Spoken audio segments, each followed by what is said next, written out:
हाँ तो नमस्कार बच्चों, कैसे हो आप लोग सभी। आई होप आप लोग अच्छे होंगे, अपनी पढ़ाई को अच्छे से कर रहे हैं। तो देखिए आज के इस वीडियो में हम लोग एक बहुत ही महत्वपूर्ण क्वेश्चन को प्रूव करने वाले हैं। ठीक है, क्वेश्चन क्या है कि सिद्ध कीजिए कि √2 एक अपरिमेय संख्या है। ठीक है, ये क्वेश्चन है और ये क्वेश्चन डेफिनेटली आपको एग्जाम में देखने के लिए मिलेगा। अब आपके माइंड में क्वेश्चन आएगा, ख्याल आएगा कि सर आप इतना गारंटी के साथ कैसे बोल सकते हैं कि ये क्वेश्चन एग्जाम में देखने के लिए मिलेगा। तो देख लो रे बाबू, यहाँ हम √2 प्रूव कर रहे हैं तो √2 के जगह पे आपको √3 भी दे सकता है और √5 भी दे सकता है और √7 भी दे सकता है, लेकिन ये क्वेश्चन आपको एग्जाम में देखने के लिए जरूर मिलेगा। ठीक है, अब क्लियर हो गया। अब रही बात कि सर अगर ये क्वेश्चन एग्जाम में देखने के लिए मिलेगा तो इसको प्रूव कैसे करेंगे।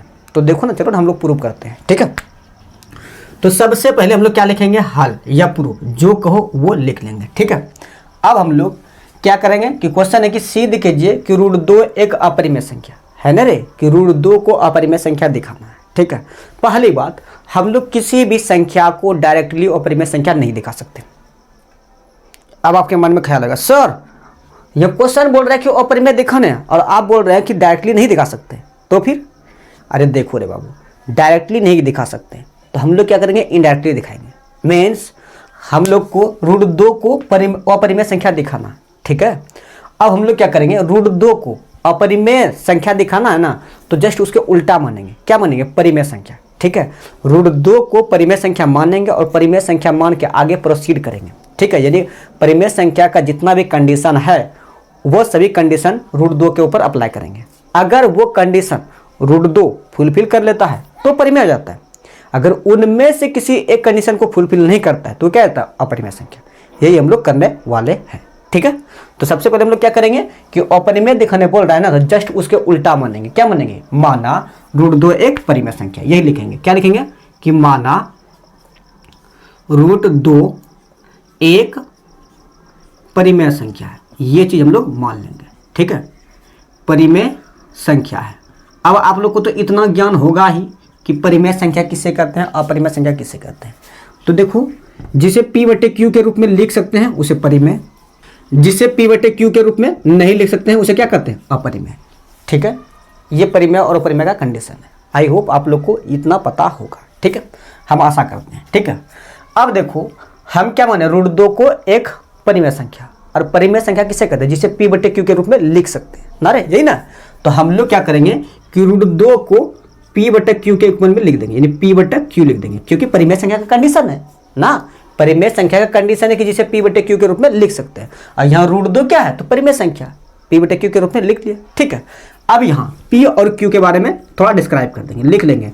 जहाँ P और Q, ये देखो ऐसे दिए ना, ये एंड का सिंबल है और एंड मतलब क्या होता है, और। P और Q सअभाज्य संख्या, सअभाज्य संख्या है, सअभाज्य संख्या है, तथा Q = ≠0, तथा Q = ≠0।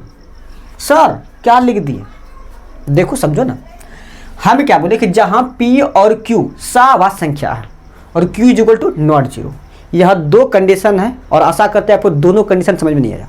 अब समझ में आएगा। अब देखो सअभाज्य संख्या किसे कहते हैं। ठीक है, क्या लिखें कि सअभाज्य संख्या किससे कहते हैं। ठीक है, आप लोग जिसको पता होगा, ठीक है, जिसको पता नहीं है यहाँ सीखिए। देखिए सअभाज्य संख्या उसे ही कहते हैं जिसका कि एचसीएफ समझ रहे ना, हाईएस्ट कॉमन फैक्टर, मीन्स महत्तम समावर्तक एक हो।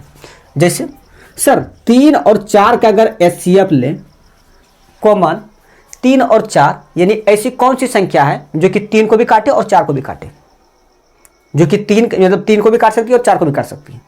तो आप लोग के मन में ख्याल आएगा कि सर वो एक ही ऐसी संख्या है जो कि 3 को भी काटेगी और 4 को भी काटेगी। मीन्स 3 और 4 का एचसीएफ क्या आ गया, 1, और ये सअभाज्य संख्या का कंडीशन है। ठीक है, मतलब वो ऐसी संख्या जिसका कि एचसीएफ कितना हो, 1 हो, वो उसे क्या कहते हैं, सअभाज्य संख्या। ठीक है, यहाँ हम लोगों ने P और Q को सअभाज्य मान लिया। ठीक है, सअभाज्य मान लिया कि उसका एचसीएफ कितना होना चाहिए, 1, मीन्स उसका गुणनखंड कितना होना चाहिए, 1 ना। 1 के अलावा अगर 1 है तो वो क्या है, सअभाज्य संख्या। मीन्स P और Q क्या है, सअभाज्य संख्या, और 1 के अलावा कुछ होगा तो वो सअभाज्य संख्या नहीं होगा। और जब P और Q सअभाज्य संख्या नहीं होगा तो जो हम लोगों ने √2 को माना है परिमेय संख्या, तो वो होगा क्या, नहीं। ठीक है, क्या पहला कंडीशन समझ में आया, अगर समझ में आया तो कमेंट में लिख दो यस सर समझ में आ गया। ठीक है, अब दूसरा condition, Q is equal to not zero. क्या मतलब सर? देखो ना बाबू, Q is equal to not zero, ना रे क्यू जीरो नहीं होगा। ये ऐसा क्यों लिखें? हम कहें कि हम लिख दिए 4/0। अब बट्टा में जो रहता है उससे मीन्स क्या करते हैं, भाग देते हैं। अब अगर हम 0 से 4 में भाग देंगे कितना बार में? सर एक बार लगाइए ना। अरे 1 गुना 0 करेंगे कितना होगा? 0 होगा ना। नहीं सर आप थोड़ा कम ले लिए ना, 4 से खिलाइए। हाँ चलो खिला देते हैं, आप ही का बात। 4 गुना 0 करेंगे कितना होगा? 0। क्या खाया? नहीं सर। नहीं सर अच्छा चलिए 100 से लीजिए तो 100 बार में खिलाइए तो 100 गुना 0 कितना हो गया? 0। चलिए सर 1000 गुना 0 कितना हो गया? 0। क्या हम लोग 0 से 4 में भाग दे पाए? नहीं ना। क्यों अगर 0 होगा तो क्या हम लोग यहाँ इसको डिफाइन कर पाएंगे? नहीं ना। तो इसीलिए क्यू 0 नहीं होगा। अगर क्यू 0 हुआ तो अनडिफाइन हो जाएगा। ठीक है, मतलब अपरिभाषित होगा, जिसको हम लोग डिफाइन नहीं कर सकते। ठीक है, तो क्यू यहाँ 0 नहीं होगा। ठीक है, क्यू 0 होगा तो अनडिफाइन हो जाएगा। समझे? चलो समझ में आया? चलिए अब धीरे धीरे इसको हम मिटा देते हैं। ठीक है, बताओ कोई दिक्कत है तो वो भी बोलो। समझ में आया है ना कि पी और क्यू जो सहाभाज्य संख्या मान है, ये चीज़ समझ में आया ना? देखो समझ में आएगा तो बोलते रहना है। ठीक है, मतलब कमेंट करते रहना है। ठीक है, अब देखो, अब आगे देखो, आगे क्या करना है, दोनों तरफ वर्क करना है। तो यहां लिख देंगे कि दोनों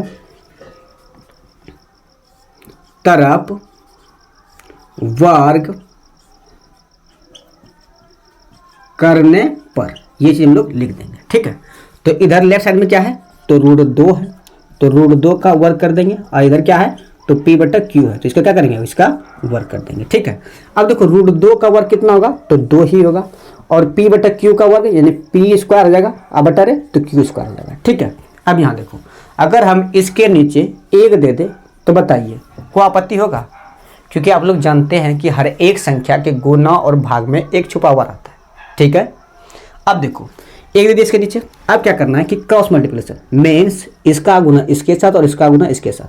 क्रॉस मतलब क्या है, आड़ी टेढ़ी गुना या तिरछी गुना कर सकते हो। ठीक है, तो देखो जब 2 गुना q² करेंगे तो क्या होगा, 2q²। अब बराबर रे तो p² हो जाएगा, होगा ना रे? अब यहाँ देखो, ये देखो 2 इधर गुना बराबर के उधर भाग में, तो क्या होगा, q² बराबर p²/q। 2 होगा क्या? हाँ सर होगा ना। अब इसको समीकरण 1 मान लो, मान लिए। अब क्या करना है कि यहाँ थोड़ा ध्यान से देखो, ये p² 2 से विभाजित है। क्या p 2 से विभाजित होगा? देख लो थोड़ा। अगर हम कहें कि 2 का स्क्वायर कितना होता है, तो गुरुजी 4। अगर 4 ये 2 से विभाजित है तो क्या ये 2 से विभाजित नहीं होगा? होगा ना। वही चीज़ है, देखो p² जब 2 से विभाजित है तो p भी तो 2 से विभाजित होगा ना, होगा ना। तो यहाँ हम लोग लिखेंगे क्या, यहाँ लिख देते हैं कि जहाँ p² 2 से विभाजित है, ठीक है, विभाजित है, तो p भी 2 से विभाजित होगा, p भी 2 से विभाजित होगा। ठीक है, ये चीज लिख देना, होगा। और इसको समीकरण क्या मान लिया है, तो समीकरण 1 मान लिया। ठीक है, नीचे दिख रहा है ना? ठीक है, बताइएगा। अब यहाँ आगे देखो, आगे एक चीज हम लोग ये कर दिए। ठीक है, अब मोस्ट इंपॉर्टेंट लाइन लिखने जा रहे हैं, क्योंकि अगर आप यहाँ देखो, मैं √2 को कर रहा हूँ। अगर √2 की जगह पे आप कोई √3 को कीजिएगा या √5 को कीजिएगा, √7 को कीजिएगा, तो चेंजेस इसी लाइन में करना है। तो देखिए क्या लिखेंगे, लिखेंगे अब ये p जो है ना, ये p जो आया है, p बराबर में 2m रखने पर। तो गुरुजी आप 2m ही क्यों रखें? तो देखो ना, यहाँ √2 को हम प्रूव कर रहे हैं ना, इसीलिए 2m रखें। अगर √3 करते तो 3m, √5 करते तो 5m, √7 करते तो 7m। समझ गए? ये तो समझ में आया कि सर 2 रखें, लेकिन यहाँ m ही क्यों रखें? अरे देखो कांस्टेंट है, आप m के जगह पे कुछ ले सकते हो, XYZ कुछ भी ले सकते हो, कोई दिक्कत की बात नहीं है। ठीक है, अब देखो जब p बराबर में 2m रखें तो समीकरण 1 देखो क्या है, तो समीकरण 1 है तो q² बराबर p², अब बटा रहे तो 2 है, q² का q²। अब यहाँ देखो p² के बदले में क्या है, मतलब p का मान कितना है, तो 2m, यानी यहाँ 2m लिख देंगे और इसका p² यानी 2m का स्क्वायर कर देंगे बटा में 2। ठीक है, अरे देखो ये क्या देगा, तो क्यू स्क्वायर बराबर 2 का स्क्वायर, तो गुरु जी 4 m का स्क्वायर, m गुना m हो जाएगा, ठीक है, यानी m स्क्वायर जाएगा बटा 2, 2 से कट गया कितना बार में, तो 2 बार में, ठीक है। अब क्या बच गया हम लोग के पास में, तो क्यू स्क्वायर बराबर 2m का स्क्वायर। अब यहाँ देखो ये 2 m के साथ में m स्क्वायर के साथ में गुना में, इधर आएगा तो भाग में, ठीक है, क्या जगह, तो क्यू स्क्वायर अब बटा 2 बराबर m स्क्वायर, इसको समीकरण रे तो 2 मान लेंगे, ठीक है। अब थोड़ा गौर से, यहाँ पी स्क्वायर को 2 से विभाजित था, तो पी भी 2 से विभाजित हुआ, ठीक है। अब यहाँ देखो क्यू स्क्वायर 2 से विभाजित है, तो क्या क्यू भी 2 से विभाजित नहीं होगा, होगा ना, तो यही लाइन एजिट यहाँ चिपका देना, ये लाइन एजिट यहाँ चिपका देना, लिखेंगे कि जहाँ क्यू स्क्वायर 2 से विभाजित है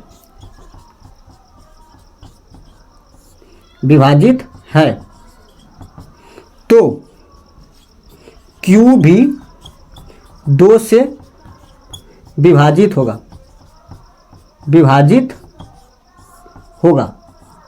ये चीज लिख दी, ठीक है, ये चीज लिख दी। अब देखो, अब यहां देखो क्या आ गया कि Q भी P और Q दोनों से, मतलब P और Q दोनों 2 से विभाजित हो गया ना। अब यहाँ हम क्या बना, P और Q सहाभाज्य संख्या है जिसका कि गुणनखंड कितना हो 1, यानी एसएफ कितना हो 1। अब P और Q अब 2 से विभाजित है, 2 से विभाजित है मीन्स 2 भी उसका क्या है, तो एक गुणनखंड है ना, मीन्स अगर S का एचसीएफ यानी P और Q का एचसीएफ देखा जाए तो कितना आ गया, 2 आ गया, आया ना, 2 आ गया। क्या ये हम लोग चाह रहे थे, नहीं ना, क्योंकि ये देखो P और Q को सहाभाज्य संख्या माने थे और सहाभाज्य संख्या कहता है कि जिसका गुणनखंड 1 हो वही क्या होगा, सहाभाज्य संख्या, लेकिन इसका गुणनखंड तो कितना गया 2, तो क्या P और Q यहाँ जो हम लोग सहाभाज्य संख्या माने थे वो सहाभाज्य संख्या है क्या, नहीं ना। जब P और Q सहाभाज्य संख्या नहीं है तो √2 P और Q के बराबर है, और √2 को हम लोगों ने परिमेय संख्या, तो क्या √2 परिमेय संख्या के कंडीशन को फुलफिल किया, नहीं ना, अतः हम लोग लिख देंगे √2 क्या है, अपरिमेय संख्या है, ठीक है। तो लिखेंगे, इससे हमें विरोधाभास प्राप्त होता है, लिखेंगे यहाँ P और Q का एक गुणनखंड 2 भी है, जो नहीं होना चाहिए था,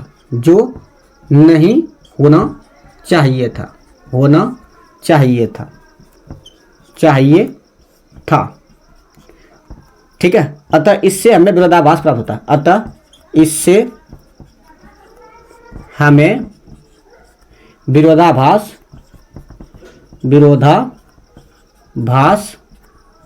प्राप्त होता है, इसीलिए √2 एक अपरिमेय संख्या